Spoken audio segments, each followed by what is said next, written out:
کبھی کبھی ایسا ہوتا ہے نا کہ زندگی میں ایک چھوٹی سی کہانی بھی بہت بڑی ہمت دے جاتی ہے۔ تو آئیے آج ایک ایسی ہی طاقتور مثال پر بات کرتے ہیں جو توکل یعنی بھروسے اور اس کے انعام کے گہرے تعلق کو واضح کرتی ہے۔ جب ہر طرف سے مشکلیں گھیر لیں اور کوئی راستہ نظر نہ آئے تو ایسے میں کیا کرنا چاہیے؟ یہ ایک ایسا سوال ہے جس کا سامنا ہم میں سے ہر ایک کو کبھی نہ کبھی زندگی میں ضرور ہوتا ہے۔ اچھا، تو ہماری کہانی کا آغاز بھی بالکل اسی بے بسی کے احساس سے ہوتا ہے۔ ذرا سوچیں ایک چھوٹی سی مخلوق کے بارے میں جو ایک ایسی مشکل میں پھنس جاتی ہے جو اس کے اپنے وجود سے کہیں زیادہ بڑی ہے۔ لیکن مزے کی بات یہ ہے کہ اس مشکل کا حل کسی باہر کی مدد میں نہیں بلکہ ایک اندرونی کیفیت میں چھپا ہے۔ تو کہانی سے پہلے آئیے اس بنیادی تصور کو سمجھتے ہیں جو اس کہانی کی روح ہے، اور وہ ہے بھروسہ۔ یہ تصور ہے توکل کا، یعنی اللہ پر مکمل بھروسہ۔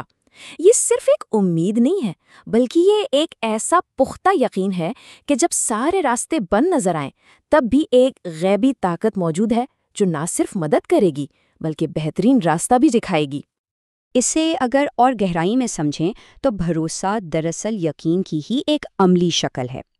فرق صرف اتنا سا ہے کہ کوئی یہ نہیں مانتا کہ مدد آ سکتی ہے بلکہ وہ یہ جانتا ہے کہ مدد ضرور آئے گی۔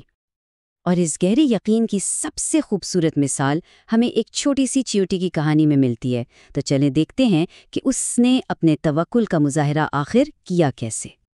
ایک دن کا ذکر ہے، ایک چھوٹی سی چیونٹی شدید طوفانی بارش میں پھنس گئی۔ تیز ہوا کے جھکڑ اور تیزی سے بڑھتا ہوا پانی، مطلب ہر طرف سے خطرہ ہی خطرہ۔ حالات بظاہر بالکل قابو سے باہر تھے، لیکن ایسے میں گھبرانے کے بجائے اس چھوٹی سی چیونٹی نے پورے یقین سے ایک اعلان کیا، اللہ میرے ساتھ ہے، وہ مجھے بچائے گا۔ یہ خوف کا نہیں بلکہ کامل بھروسے کا لمحہ تھا۔ اور یہ صرف الفاظ نہیں تھے۔ اپنے اسی یقین کو عمل میں لاتے ہوئے چیونٹی نے وہ کیا جو اس کے بس میں تھا۔ وہ آرام سے ایک چھوٹے سے پتھر کی اوٹ میں چلی گئی، اور پھر جیسے اس کے یقین کا جواب دیا گیا ہو، حالات معجزانہ طور پر بدل گئے۔ وہ طوفانی بارش تھم گئی، بادل چھٹ گئے اور آسمان پر سورج نکل آیا۔ چیونٹی خوشی سے باہر نکلی اور اس کا اعلان اب ایک گواہی بن چکا تھا۔ دیکھا، جب ہم اللہ پر بھروسہ کرتے ہیں تو اللہ راستہ ضرور بناتا ہے۔ اس کا بھروسہ ہی اس کا نتیجہ تھا۔ تو اس چھوٹی سی کہانی میں ہمارے لیے کیا بڑا سبق ہے؟ آئیے اب اس کے انعام یعنی یقین کے نتیجے پر بات کرتے ہیں۔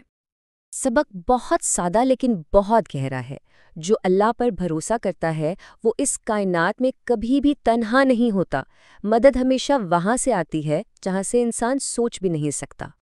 یہ بھروسہ ہماری روزمرہ کی زندگی میں بھی نظر آتا ہے۔ مثال کے طور پر جب ایک طالب علم دل لگا کر محنت کرتا ہے اور پھر کہتا ہے، ٹھیک ہے، میں نے اپنا کام کر دیا، اب اللہ میری مدد کرے گا، تو یہی توکل ہے۔ اور اس کہانی کا اور اس یقین کا مرکزی وعدہ یہی ہے کہ مدد ہمیشہ آتی ہے۔ یہی وہ سچائی ہے جو توکل کی بنیاد بنتی ہے۔ تو آخر میں سوال یہ ہے کہ اگر ایک چھوٹا سا یقین ایک چیونٹی کو طوفان سے بچا سکتا ہے تو یہی یقین ہماری زندگی میں کون سی بڑی تبدیلی لا سکتا ہے؟ اس پر ضرور سوچیے گا۔